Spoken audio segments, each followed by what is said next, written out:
Продолжаем освещать самые заметные события. В студии Сергей Михедов. Здравствуйте. Коротко о темах выпуска.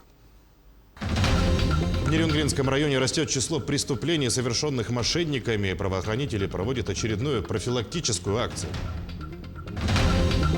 Производство сыра в домашних условиях, молочная и мясная продукция. В гостях у городских фермеров в Ленске побывала наша съемочная группа.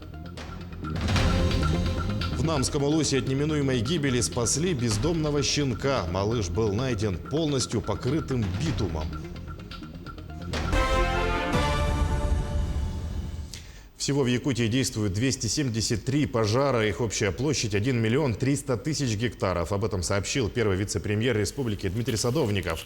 По официальным данным, 76 пожаров тушат. За сутки ликвидированы 60 возгораний. На тушение работают более 2200 человек и около 300 технических средств. Из Федерального резерва привлечено почти 700 человек. Сегодня борта МЧС перебросили личный состав на тушение пожара в Хангаласском районе на территории Ленских столбов.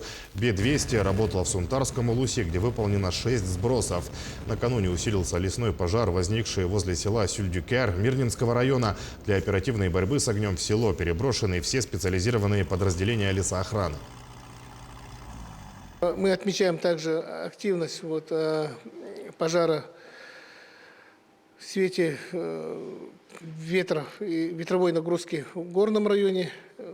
Такие населенные пункты данного района, как Мытах, Дикимдя, Кептин, Малатинский наслег, Сологон, Ортосуд, Кюрелях, Бескёль, Магарас, Асама, они находятся на контроле. И вот Кептинский наслег, он сегодня вышел на ЛЭП, и, к сожалению, пожар также повредил оптоволоконную сеть, и в результате район находится без сети интернет. Но сегодня связисты наши работают, и я думаю, что связь будет восстановлена. При этом повторюсь, что данные населенные пункты находятся на особом контроле оперативного штаба. В Нерюнгринском районе растет число преступлений, совершенных мошенниками, поэтому проходит очередная профилактическая акция «Внимание, мошенники» в районе. В ней приняли участие сотрудники патрульно-постовой и дорожной служб полиции. Продолжит тему Екатерина Павлова. Стражи правопорядка вновь вышли на улицы, чтобы напомнить нерюнгринцам правила личной безопасности, раздать листовки, устно предупредить о звонках с неизвестных номеров, о выдуманных злоумышленниками компенсациях и выплатах, об осторожности при покупке товаров в сети интернет. Будьте бдительны, не давайте себя обмануть, не отвечайте на незнакомые телефонные номера, не переходите по незнакомым ссылкам, которые вам скидывают. Некоторые граждане не пренебрегают советами правоохранителей и внимательно читают информацию по противодействию мошенничества, прописанную на листовках. Звонили, попадалось, спрашивали номер карточки, все. Никому не верьте. Отправляйте или отключайте, вообще не разговаривайте. Вот и все. И никакие мошенники вам не страшны. Тем не менее, жертв мошенников не становится меньше. По статистике на сегодняшний день уже зарегистрировано 70 преступлений, и ущерб составляет около 11 миллионов рублей. Не переходите по неизвестным ссылкам, не перезванивайте по сомнительным номерам, не сообщайте никому свои пароли от интернет-банка и коды из СМС при проведении операций, перепроверяйте информацию, берегите себя и свои финансы. Екатерина Павлова, Захар Головин, Нерюнгри. Якутским фермерам могут разрешить продавать продукты на своих участках. Правительство России внесло в Госдуму соответствующий законопроект. Документ предполагает, что товар можно будет продавать не только на рынках, ярмарках, в магазинах, но и на собственном участке, установив нестационарный торговый объект. Такими объектами могут быть пристройки к дому, киоски, либо столы с навесами. Отметим, что сейчас фермеры и сельхозкооперативы не имеют права продавать свою продукцию непосредственно на участках, так как это земли сельскохозяйственного назначения. И вот кому точно может пойти на пользу принятия данного закона, это владельцам личного подсобного хозяйства из Ленска, супругам Константину и Наталье Тихониным. Они несколько лет занимаются разведением птиц, скота и производят вкуснейший сыр, йогурт, кефир, сметану и сливки. В гостях у городских фермеров побывала Анна Кожевникова.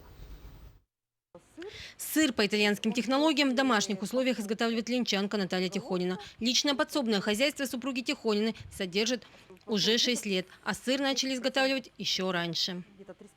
Ну, сыром я начала заниматься еще, говорю, когда у меня еще коров не было. Это уже, наверное, лет 7 с лишним. Ну, варю я вот такие головки 3-килограммовые, 3-4 килограмма, ну, раза 4 в неделю. Ну, вот в прошлом году за 1,5 месяца я сварила 160 килограмм.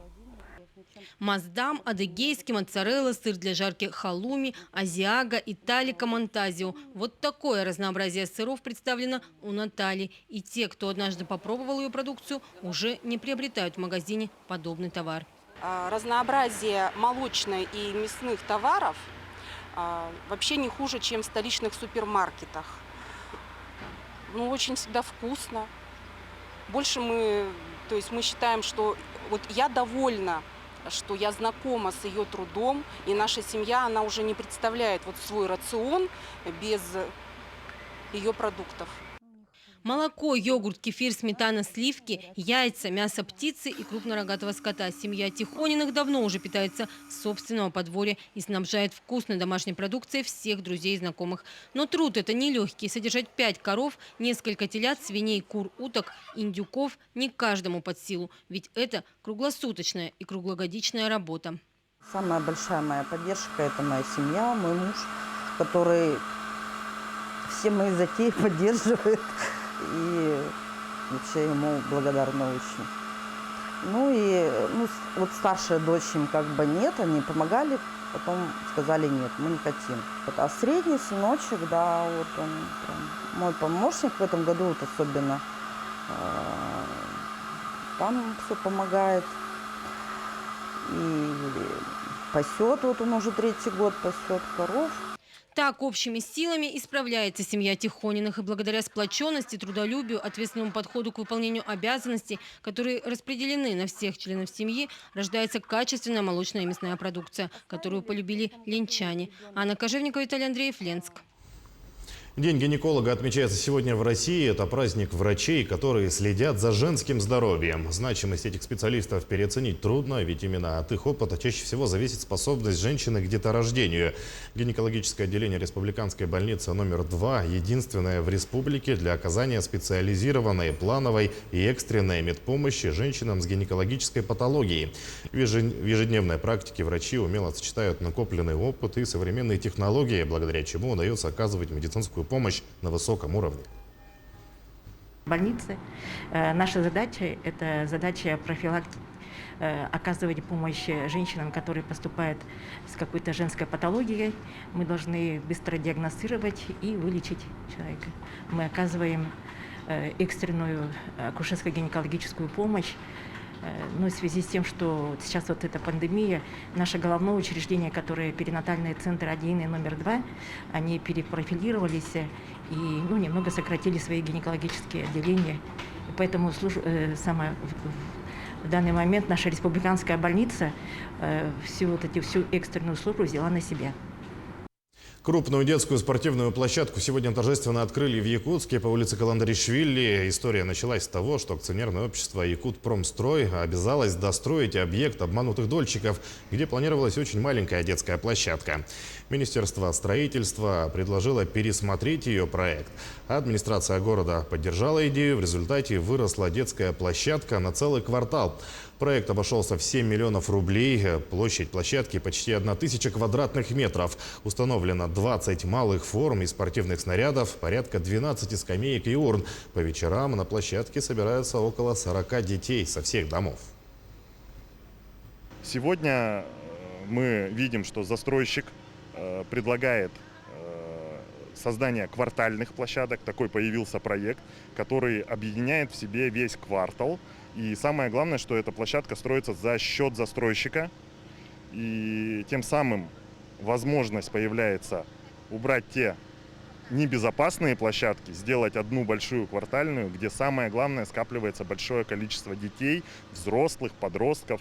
Есть элементы и спортивные, и детские горки. Это создает социализацию для ребенка. В Намском Улусе от неминуемой гибели спасли бездомного щенка. Животное было найдено полностью покрытым битумом. В спасательной операции приняли участие неравнодушные прохожие и мать малыша. Подробнее в следующем материале. 3 июля в селе Намцы к бригаде рабочих подбежала собака и, жалобно проскулив, повела их за собой. Мужчины, проследовав за ней, обнаружили щенка, полностью покрытого липкой черной массой. Рабочий не растерялся, пошел, посмотрел, нашел щенка, вытащил, обратился к нам. Мы приехали, но он был в ужасном состоянии совсем. И отмыли его, все сделали. Ну, я вообще, когда первый раз увидел, думал, не выживет он. Ну, слишком ужасное состояние было. А так нормально жил, хорошо стало. Ну, но мать, конечно, удивительно, что обратилась к человеку. Но такие случаи, говорят, бывают, что животное все-таки при необходимости обращается к людям. По словам спасателей, в такой ловушке кутенок провел не меньше 2 дней и действительно мог погибнуть, если бы ему на помощь не пришли неравнодушные люди. Позже сотрудникам приюта удалось отмыть липкого от битума щенка соляркой. Однако на то, чтобы очистить шерсть от массы, им понадобилось порядка 3 ванн. Щенок был, он совсем был как мумия, в общем, окутанный такой весь был в этом. Он уже застывший, вот этот уже битум, он уже тяжело отходил уже. Вот так. Когда мы отмывали щенка, то собака за нами следом, за щенком вместе пошла и стояла, смотрела, скулила, выла. После чудесного спасения рабочие передали кутенка вместе с его мамой и 3 братьями в приют для бездомных животных. Однако надолго щенок там не задержался. Его забрали новые хозяева. Муж сказал, что щенка будем брать. Ребята тоже очень хотели щенка. Всегда просили каждый день. С приюта хотели узнать, есть ли щенки. И у нас попадался такой невероятный щенок. Сейчас жизни и здоровью щенка ничто не угрожает. Помимо новой семьи, у собаки появилось и имя. Дети дали ей кличку Билли. Власий Сергеев, Сахалина Михайлова, Намский улус. За природу вместе на Байкале впервые прошел международный экологический заплыв «Байкал Great Swim». Об этом в своем инстаграм-аккаунте рассказал организатор мероприятия Андрей Бугай. За 26 часов спортсмены из России, США, Франции, Марокко, ЮАР и Италии проплыли без гидрокостюмов около 70 километров. Изначально участники рассчитывали преодолеть дистанцию в 120 километров, однако планам спортсменов не суждено было осуществиться, поскольку температура воды в Ангаре во время проведения марафона оказалась ниже ожидаемой, всего около 4 градусов. По словам организаторов, в состав международной команды вошли одни из сильнейших пловцов мира на открытой воде. Мы следим за развитием событий. Оставайтесь с нами.